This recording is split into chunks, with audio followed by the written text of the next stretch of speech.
வணக்கம். கண்டிப்பாக அதாவது நாகை அருகே ஒரு ஊராட்சி மன்ற அலுவலக வளாகத்தில் உள்ள டைல்ஸ் எல்லாம் உடைக்கப்பட்டு கொள்ளிடம் கூட்டு குடிநீர் திட்ட தண்ணீர் அருவி போல் வெளியாகி வருகிறது. அந்த காட்சிகளை நம்மால் பார்க்க முடிகிறது. அதாவது குறிப்பாக சொல்ல வேண்டும் என்றால் நாகப்பட்டினம் மாவட்டம் கீழ்வேலூர் அடுத்த தேமங்கலம் ஊராட்சியில் புதிதாக ஒரு 30 லட்சம் ரூபாய் மதிப்பீட்டில் ஊராட்சி மன்ற அலுவலகம் கட்டப்பட்டு வருகிறது.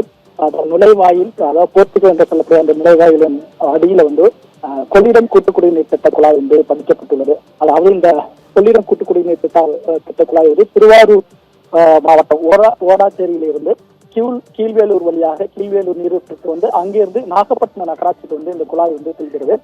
சுமார் ஒரு நாளொன்றுக்கு லட்சக்கணக்கான தண்ணீர் இந்த குழாய் நாகப்பட்டினம் நகராட்சிக்கு விநியோகம் செய்யப்பட்டு வருகிறது.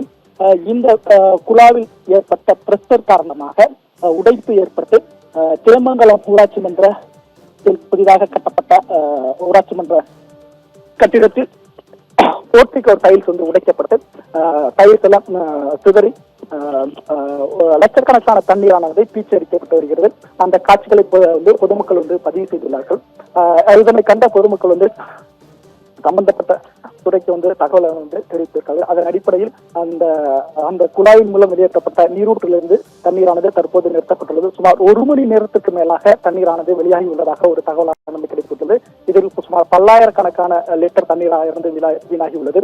நாகப்பட்டினம் மாவட்டத்தில் கடல் சார்ந்த பகுதி என்ற உப்பு நீர் அதிகமாக உள்ளதால் கொள்ளிடம் கூட்டுநீர் திட்டமே ஒரு பிரதான திட்டமாக உள்ளது. நாகப்பட்டினம் மாவட்டம் முழுவதும் பரவலாக தண்ணீர் பஞ்சம் உள்ள நிலையில் இது போன்ற அசம்பாவிதங்கள் தொடர்ச்சியாக பல்வேறு இடங்களில் குடிநீர் குழாய் உடைப்பு ஏற்பட்டு தண்ணீர் வெளியாகுவதாக சமூக ஒரு குற்றச்சாட்டானது வெளியாகி வருகிறது. அதாவது சொல்ல வேண்டும் என்றால் ஒரு ஊராட்சி மன்ற அலுவலக கட்டடம் குடிநீர் கொள்ளிடம் கூட்டு குடிநீர் திட்ட குழாய் பதிக்கப்பட்ட இடத்தின் மேல் கொட்டப்பட்டிருக்கிறது இந்த இடத்தில் உறுதியாகியுள்ளது. அதாவது என்ன சொல்ல வேண்டும் என்றால் குழாய் கொள்ளிடம் கூட்டு குடிநீர் குழாய் மூலம் ஊராட்சி மன்ற அலுவலகம் கட்டப்பட்டுள்ளதால் சரிபார்ப்பு இது போன்ற அசம்பாவியங்கள் ஏதாவது ஏற்பட்டால் எப்படி சரி செய்வது என்ற ஒரு கம்ப்ளைண்ட் பொதுமக்கள் சார்பில் ரிஜிஸ்டர் செய்யப்பட்டுள்ளது. கிட்டத்தட்ட ஒரு லட்சக்கணக்கான தண்ணீரானது வெளியாகி நாகப்பட்டினத்தில் ஒரு பரபரப்பு